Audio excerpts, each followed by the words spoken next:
നമസ്കാരം. ന്യൂസ് 7ലേക്ക് സ്വാഗതം. സംസ്കൃതി പേരാമ്പ്ര രാമായണ മാസാചരണം ജൂലൈ 16 മുതൽ ഓഗസ്റ്റ് 16 വരെ വിവിധ പരിപാടികളോടെ ആചരിക്കുമെന്ന് ഭാരവാഹികൾ അഭിമുഖത്തിൽ അറിയിച്ചു. കഴിഞ്ഞ 10 വർഷമായി സംസ്കൃതി പേരാമ്പ്ര സാംസ്കാരിക മേഖലയിലും കലാരംഗത്തുമൊക്കെ നിറഞ്ഞു നിൽക്കുന്നൊരു സംഘടനയാണ്. എല്ലാ വർഷവും രാമായണ മാസാചരണം വളരെ ഭംഗിയായി നടത്തുന്ന ഈ സംഘടന ഈ വർഷം ഇത് കുറച്ചും കൂടിയും ജനങ്ങളിൽ എത്തിക്കുന്ന രീതിയിൽ സമൂഹത്തിലെ മറ്റ് രംഗങ്ങളിൽ പ്രവർത്തിക്കുന്നവരെയും പങ്കെടുപ്പിച്ചുകൊണ്ട് വിപുലമായ സാധു സംഘം രൂപീകരിച്ച് ഈ വർഷം പ്രവർത്തനം നടത്തുകയാണ്. പേരാമ്പ്രയുടെ ആഭിമുഖ്യത്തിൽ കഴിഞ്ഞ 10 വർഷമായി ഇവിടെ രാമായണ മാസാചരണം നടത്തി വരികയാണ്. ഈ വർഷം വളരെ വിപുലമായ രീതിയിൽ തന്നെ ഇത് നടത്താൻ ഇതിൻ്റെ വളരെ തീരുമാനിച്ചിട്ടുണ്ട്. അപ്പം ഈ സന്ദേശം, രാമൻ്റെ സന്ദേശം ജനങ്ങളിലെത്തിക്കുക എന്ന ഉദ്ദേശത്തോടെയാണ് ഇത് നടത്താൻ തീരുമാനിച്ചിരിക്കുന്നത്. അപ്പം സത്യത്തിനും ധർമ്മത്തിനും വേണ്ടി നിലകൊണ്ടിട്ടുള്ള ശ്രീരാമൻ്റെ പാത പിന്തുടരുന്നതിന് വേണ്ടിയും നമ്മളെല്ലാവരും ആ ഒരു സന്ദേശം ഉൾക്കൊള്ളാനും പിന്നെ ഇവിടെ വളർന്നു വരുന്ന കുട്ടികളിലേക്ക് ഇതെത്തിക്കേണ്ടത് ഇന്നത്തെ കാലഘട്ടത്തിൽ വളരെ അത്യാവശ്യമാണ്. ആഘോഷം തുടങ്ങാൻ പോകുന്നത്. അപ്പോൾ അതിൻ്റെ കാരണം ദശവാർഷിക ആഘോഷിക്കുന്നതിൻ്റെ ഫലമായി മറ്റു പല പദ്ധതികളും ഞങ്ങൾ ആസൂത്രണം ചെയ്തിട്ടുണ്ട്. അതിൻ്റെ ഫലമായിട്ടാണ് ഇവിടെ കലാപഠന കേന്ദ്രം, കലാക്ഷേത്ര എന്ന കലാപഠന കേന്ദ്രവും പ്രൊഫഷണൽ വിദ്യാഭ്യാസ രംഗത്ത് ഞങ്ങളാലാകുന്ന ഒരു എളിയ സംഭാവന ചെയ്യുക എന്നതിൻ്റെ ഉദ്ദേശത്തെ മുൻനിർത്തി കോളേജ് ഓഫ് പ്രൊഫഷണൽ സ്റ്റഡീസ് എന്നൊരു സ്ഥാപനവും ആരംഭിച്ചിട്ടുണ്ട്.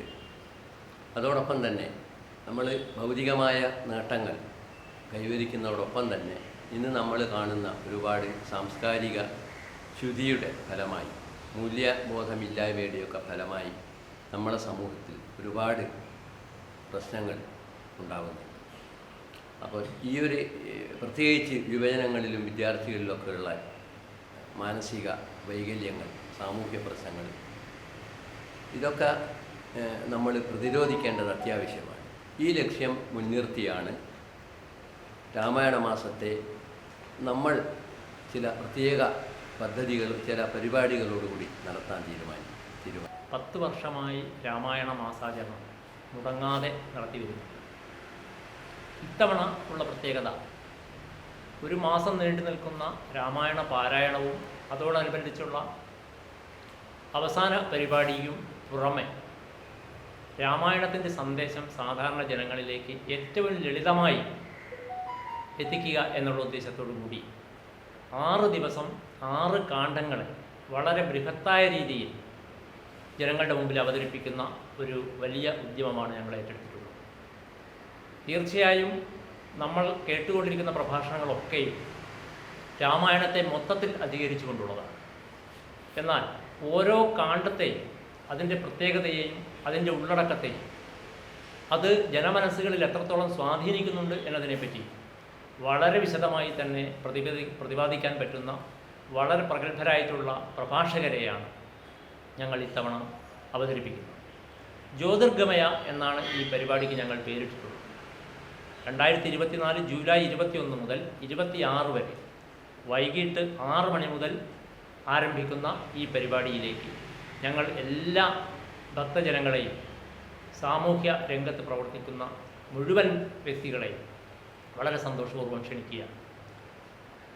രാമായണത്തിൽ ബാലകാന്ഡം മുതൽ യുദ്ധകാന്ഡം വരെയുള്ള 6 കാണ്ഡങ്ങൾ പരാമർശിക്കുന്ന സമയത്ത് ആദ്യമായി ഞങ്ങൾ അവതരിപ്പിക്കുന്ന ബാലകാന്ഡത്തിലൂടെ ഞങ്ങൾ അവതരിപ്പിക്കുന്നത് ശ്രീ രാജഗോപാലൻ കാരപ്പറ്റ എന്ന മികച്ച പ്രഭാഷകനെയാണ്.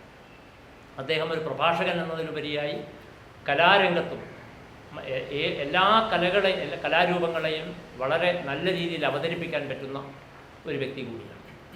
ബാലകാന്ഡം തുടക്കം എന്നുള്ള രീതിയിൽ ഏറ്റവും നല്ല രീതിയിൽ അവതരിപ്പിക്കാൻ പറ്റുന്ന വ്യക്തി എന്നുള്ള രീതിയിലാണ് അദ്ദേഹത്തെ ഞങ്ങൾ ഈ പരിപാടിയിലേക്ക് ക്ഷണിച്ചിട്ടുള്ളത്. അതുപോലെ തന്നെ അയോധ്യാകാന്ഡം, രവീന്ദ്രൻ തളീക്കര എന്ന് പറയപ്പെടുന്ന കേരളത്തിൽ തന്നെ നല്ല ഒരു പ്രഭാഷകനാണ് ഞങ്ങൾ അവതരിപ്പിക്കുന്നത്. അയോധ്യാകാന്ഡത്തെക്കുറിച്ചും അയോധ്യയുടെ പ്രാധാന്യത്തെക്കുറിച്ചും ഒരു അയോധ്യ എന്ന് പറയപ്പെടുന്ന പ്രദേശത്തെ നമ്മുടെ രാജ്യത്ത് നമുക്ക് എത്രത്തോളം പ്രാധാന്യത്തോടു കൂടി കാണാൻ കഴിയും എന്നതിനെക്കുറിച്ചും ഒക്കെ തന്നെ ആനുകാലിക സംഭവ വികാസങ്ങളുമായി ചേർത്തുകൊണ്ട് അവതരിപ്പിക്കാൻ കഴിയുന്ന ഒരു വ്യക്തിയാണ് അദ്ദേഹം. അതുകൊണ്ട് തന്നെ ജൂലൈ 22 തിങ്കളാഴ്ച വൈകിട്ട് 6 മണിക്ക് അദ്ദേഹത്തിൻ്റെ പ്രഭാഷണമാണ് ഉണ്ടാവുക. ആരണ്യകാന്ഡം അവതരിപ്പിക്കുന്നത് ജൂലൈ 23 ചൊവ്വാഴ്ച വൈകിട്ട് 6 മണിക്ക് ശ്രീരാജ് നമ്പൂതിരിയാണ്. ശ്രീരാജ് നമ്പൂതിരി ഒരു മികച്ച പ്രഭാഷകനാണ്. ആരണ്യകാന്ഡത്തെക്കുറിച്ച് ഏറ്റവും വ്യക്തമായി അവതരിപ്പിക്കാൻ കഴിയുന്ന വ്യക്തിയെ തന്നെയാണ് ഞങ്ങൾ ഇത്തവണ കൊണ്ടുവന്നിട്ടുള്ളത്. അതുപോലെ തന്നെ ജൂലൈ 24 ബുധനാഴ്ച വൈകിട്ട് 6 മണിക്ക് കിഷ്കിന്ധാകാന്ഡം അവതരിപ്പിക്കുന്നത് ശിവാനന്ദപുരി സ്വാമിനിയാണ്. ശിവാനന്ദപുരി സ്വാമിനിയെക്കുറിച്ച് കൂടുതൽ പറയേണ്ട കാര്യമില്ല. കാരണം കൊളത്തൂർ അദ്വൈതാശ്രമത്തിലെ സ്വാമിനിയാണ്. കഴിഞ്ഞ സംസ്കൃതിയുടെ പരിപാടിയിൽ, രാമായണ മാസാചരണ പരിപാടിയിൽ മുഖ്യപ്രഭാഷകയായി പേരാമ്പ്ര റീജിയണൽ കോഓപ്പറേറ്റീവ് ബാങ്ക് ഓഡിറ്റോറിയത്തിൽ തിങ്ങി നിറഞ്ഞ ഒരു സദസ്സിന് മുൻപിൽ രാമായണത്തെക്കുറിച്ച് പൊതുവായി അവതരിപ്പിച്ചിട്ടുള്ള ശിവാനന്ദപുരി സ്വാമിനിയാണ് ബുധനാഴ്ച പ്രഭാഷണം നടത്തുന്നത്. അതുപോലെ തന്നെ സുന്ദരകാന്ഡം ജൂലൈ 25 വ്യാഴാഴ്ച വൈകുന്നേരം 6 മണിക്ക് ശ്രീ ആയടം കേശവൻ നമ്പൂതിരി. ഇദ്ദേഹവും ഈ മേഖലയിൽ, അതായത് ഈ സുന്ദരകാന്ഡം പ്രത്യേകിച്ചെടുത്ത് വളരെ വിശദമായി പ്രതിപാദിക്കാൻ പറ്റുന്ന ഏറ്റവും നല്ലൊരു വ്യക്തിയാണ് ആയടം കേശവൻ നമ്പൂതിരി. പിന്നെ നടക്കുന്നത് അതേ ദിവസം തന്നെ 3 മണിക്ക് ജൂലൈ 28 രാമായണ സബരിയ എന്ന പരിപാടിയാണ്. രാമായണ പ്രസംഗ മത്സരമാണ് ഉദ്ദേശിക്കുന്നത്. അതും LP UP ഹൈസ്കൂൾ വിഭാഗങ്ങൾ. പിന്നെ വാൽമീകം എന്നൊരു പുതിയ പരിപാടി. വാൽമീകം എന്ന് പറഞ്ഞാൽ രാമായണത്തിലുള്ള കഥാപാത്രങ്ങളെ എത്രമാത്രം നമ്മളുടെ കുട്ടികളിൽ രാമായണത്തിലുള്ള കഥാപാത്രങ്ങൾ സ്വാധീനം ചെലുത്തിയിട്ടുണ്ട് എന്ന് മനസ്സിലാക്കാൻ വേണ്ടി രാമായണത്തിലുള്ള കഥാപാത്രങ്ങളെ കണ്ടെത്താൻ, ഏറ്റവും കൂടുതൽ കഥാപാത്രങ്ങളെ കണ്ടെത്തുന്ന കുട്ടിക്ക് സമ്മാനം കൊടുക്കുന്ന രീതിയിലുള്ള ഒരു പുതിയ മത്സരം അതും കൂടി ഈ വർഷം ഞങ്ങൾ ഉൾപ്പെടുത്തിയിട്ടുണ്ട്. പിന്നെ ഒരു ഭക്തി ഗാന മത്സരമാണ്, നാദാർച്ചന. അത് വനിതകൾക്ക് വേണ്ടിയുള്ളതാണ്, കുട്ടികൾക്കല്ല. മുതിർന്ന വനിതകൾക്ക് വേണ്ടി ഒരു ഭക്തിഗാനാലാപന മത്സരം. അത് 29-ാം തീയതി ദയാ ഓഡിറ്റോറിയത്തിൽ വെച്ചാണ് നടക്കുന്നത്. അതേ ദിവസം തന്നെ രാമായണ പാരായണ മത്സരം, കുട്ടികളുടെ രാമായണ പാരായണ മത്സരം ജൂലൈ 28 നടക്കുന്നുണ്ട്. അതിനു പുറമെ 29 വനിതകളുടെ രാമായണ പാരായണ മത്സരം.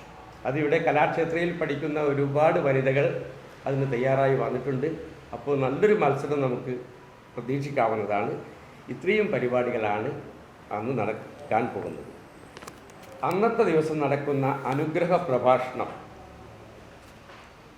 വിശ്വവിദ്യാലയത്തിൻ്റെ, ബ്രഹ്മകുമാരീസ് വിശ്വവിദ്യാലയത്തിൻ്റെ അസിസ്റ്റൻ്റ് ഡയറക്ടറായ രാജയോഗിനി ബ്രഹ്മകുമാരി ഷീബ ബഹൻജിയുടെ ഒരു നല്ല പ്രഭാഷണം അന്ന് സംസ്കൃതി